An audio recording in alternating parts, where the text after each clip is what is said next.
China is secretly worried that Trump will win on trade. So with these tariffs coming in, China's absolutely throwing a fit, and we saw that through the foreign ministry, actually. Yeah. This is where some serious threats started coming out. It's the right? puppet man. It's the puppet man. Yeah, exactly. It's like Saw, remember? We got to find that picture. Remember, we have that fantastic picture one you guys made for us. It's so good. China's foreign minister condemns the U.S. imposition on tariffs as two-faced. So really pissed off because the be-all and end-all, make this super simple. Yeah. China needs the U.S.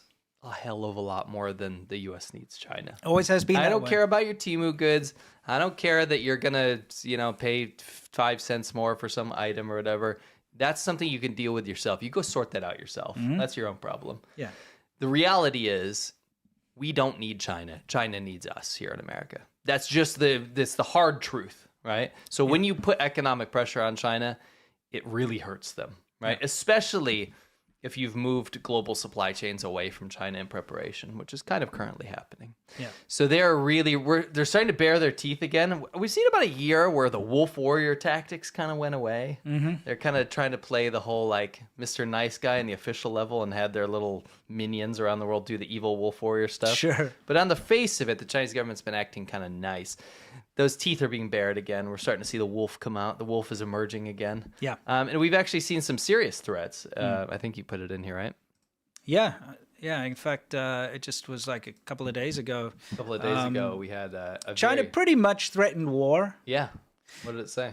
Well, the fentanyl issue, because this is why the current government has put a 10% tariff on China, is because of fentanyl. And let's be honest, it all comes from China.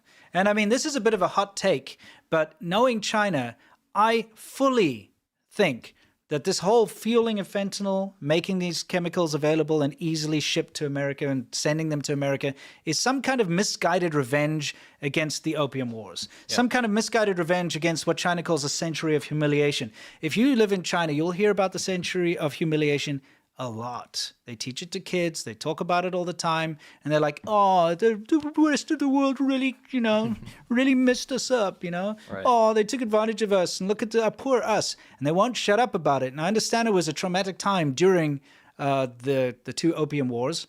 But don't take it out on America. They had nothing to do with that. That was the British. Yeah, but America is the current problem for China. Yeah, and again, foreigners are foreigners, right? Yeah, that's true. And it was just all about the foreigners. 欺负我们啊, 我们好可怜. So this is like, honestly, I know deep down in my heart that the top level CCP guys are sitting there and wringing their hands and saying, yes, it's revenge for the freaking century of humiliation. Anyway. That's besides the point. I just wanted to put that out there. You can quote me on that. It says, insists, go ahead. The fentanyl issue is a flimsy excuse for U.S. to raise tariffs. The root cause is the U.S. itself. If it really wants to settle the issue, the U.S. should consult with China. If it insists on waging a tariff war, trade war, or whatever war, China's ready to fight to the end. China, you said the quiet part out loud. Yes. You kind of basically... Whatever war. The whole fentanyl thing, it's interesting because they kind of use that as the catalyst for trying to say this stuff. It's basically saying that we did this on purpose. But yeah, because it said if you want to settle the issue, you should consult with China. Yeah. So yeah, it is an issue. Oh, it's an issue that you made. Yeah, it's an issue. And if you want to stop it, talk to us. It's basically a bargaining chip that they've created. Yes. So that if China or if America doesn't want to deal with this anymore, they can be like, all right, we'll give you what you want, China, if you can stop this fentanyl thing. Yes. That's how I see it. I would like to point something out here. This is an official tweet from Twitter, from a Chinese official. Yep. China is using X, sorry, not Twitter. Whatever. That platform to basically threaten war against America. Why are Chinese officials allowed to go on a Western platform, an American platform, to threaten America with war? A platform that abandons... Is that not crazy? Do you think that the U.S. government can go on, like on Weibo, the Secretary of State, can go make a Weibo account and then post, we are going to kill you in a war? Yeah, exactly. It's like, if you want a war, we're ready for any war with you. It would never happen. I mean, that's insane. Why is this allowed? Number two, why is a country allowed to speak like this? Yeah. Diplomatically. Yeah, I mean, all these days. Yeah, well. These days, it looks like true. all that diplomacy's out of the window. Yeah, Say it's what you true. want, you know. But yeah, why is this allowed? Why are they allowed to do it on our platform? Yeah, and in Chinese and in English. Get out of here. Yeah, I'm Roll sorry. away. Yeah, Gwyn. Gwyn. I just wanted to point out the absolute hypocrisy of this, that China's allowed to threaten the US with war on its own platforms. Yes. You know what I mean? Yeah. Stupid. Grow a spine, Elon. Get rid of them. Smoking gun yes. photo shows how US soldiers sold military secrets to China. This is straight off the press. This is like from today. Yeah. And this is a big issue, is when you have, people that are sympathetic towards the Chinese government, which it's so difficult because of the brainwashing and the education and the way Yes. people are brought up in China.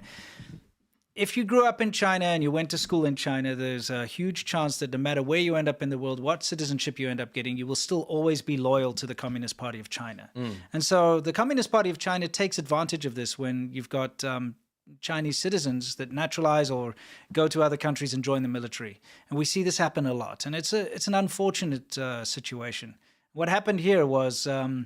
I'll just read this to you. A photo showing an active duty soldier taking pictures of secret information has been published, as two others have been implicated in attempting to sell U.S. information.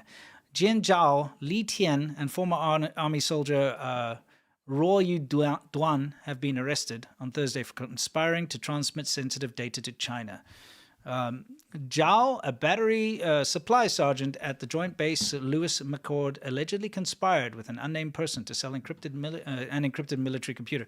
So not only did they catch this particular guy taking photos with his cell phone of sensitive documents, him and his cohorts, they sold encrypted hard drives, like actual with sensitive top secret information on. They sold that, and an actual military encrypted computer, like it's this weird looking tough computer thing. They sold it off to a Chinese asset who took it to China. So I mean, at least they've been caught. It's good to see that these guys are getting caught. But like, China is doing all of this bad faith stuff and getting caught all the time. Yeah. All the time. And yet it's just like, oh, what are we supposed to do? Like, unban TikTok. That's all you get as a response. It's ridiculous. Surely there should be a stronger stance and be like, hey, China, quit messing around, you know? Yeah. But no. Yeah. Yeah, it's just kind of frustrating when you're in our position to see how China walks all over the entire world. I remember you. 90s or now? Yes. Let's take a look. This one is... 90. Let's see. Yes. This is now. I'm going to go 90s. Let's take a look. And you're Yep. right. This is probably going to be 90s. Yeah, 90s. there we go. Here we got Shanghai in the 90s, and it's kind of It's interesting because wild, you're used isn't to it? seeing the Bund with all those skyscrapers. So this is 80s and 90s in Taiwan. 感冒咳嗽，请用急 So 诊。 Chinese Cough medicine, medicine. cough medicine. I'm curious as to why somebody would make a knockoff of Mount Rushmore. Dude, that's so lame. What? You missed the spot. She's like, oh, I can breathe again. You like watching 65-year-old women take off their pants? Let me just go back into the recesses of my mind. And you're like, yes, perfect. Where are the tissues? Oh, come on.